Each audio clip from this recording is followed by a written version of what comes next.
Hey there, I wanted to share another story with you. And this is a story about burnout. Maybe some of you have experienced that before. Maybe some of you have heard of it. Maybe some of you are in that experience right now, or maybe coming into or out of it. I like to break burnout into 3 categories. So there's physical burnout, emotional burnout, and success-driven burnout. And I will link to a blog post that I've written about the breakdown of all of those and some tips on how to bring yourself back into balance. Today I wanted to tell you a story about physical burnout. So I am an athlete. I'm a trail runner. And to some of you, that sounds divine, and to some of you, that sounds insane. I absolutely love the feeling of being in the forest, and feeling the trees around me and feeling the earth.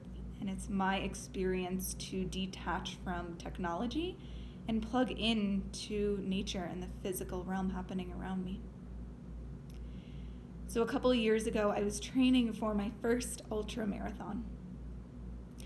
I hired a coach. I had a whole training plan. And for those of you who know me, you know I'm a little type A. I like to be organized and I like to feel successful. So to me, with this training plan, that meant checking off every day, doing the exact workout that I should at the exact time, getting all of the workouts done in the week. And so in this process, I started learning how to follow this plan outside of myself to feel successful instead of listening to my own body's rhythms. So about 6 weeks before the race, workouts became a lot more difficult for me, even though my body was technically stronger. It started to feel heavy. I started to feel like no matter how much I ate, I couldn't get enough nutrients in my body. I was constantly feeling tired. I was constantly feeling like I couldn't catch up. So my only choice was to stop working out as much. And that was really tough for me at the time because I wanted to fulfill my full training plan. But instead I had to go down to a couple days a week from working out almost every day. I went down to 3 days a week, down to 2 days a week, and that's about all my body could handle. I did end up doing and finishing the race, and it was tough. My body felt tired. It felt really, really worked. And although it felt like a beautiful success to finish that race and to work through that process, I started finding out after the race that my body had burnt out.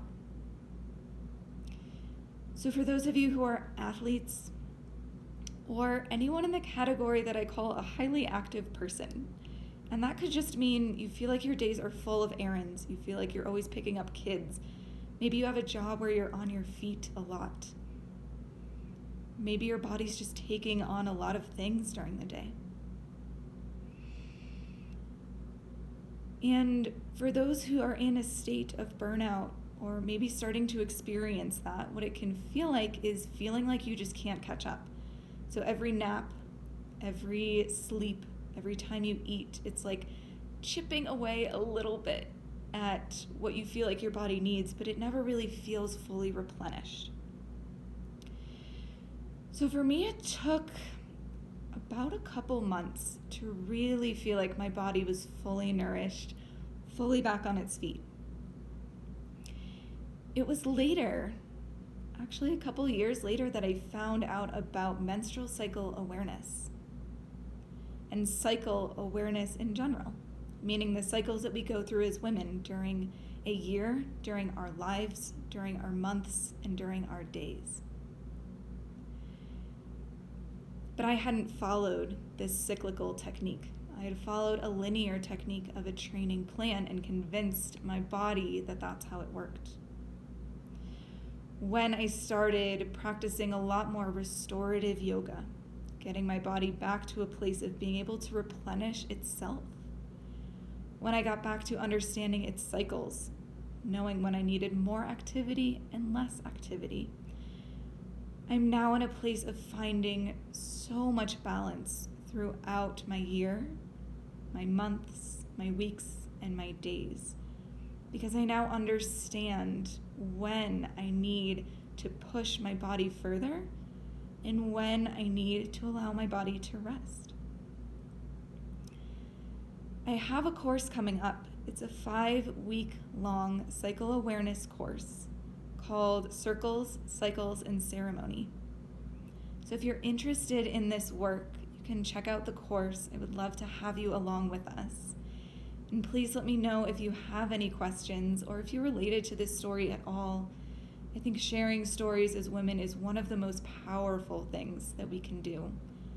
So thank you for being here and for listening. And if you related at all, I would love to hear from you. And I will talk to you soon.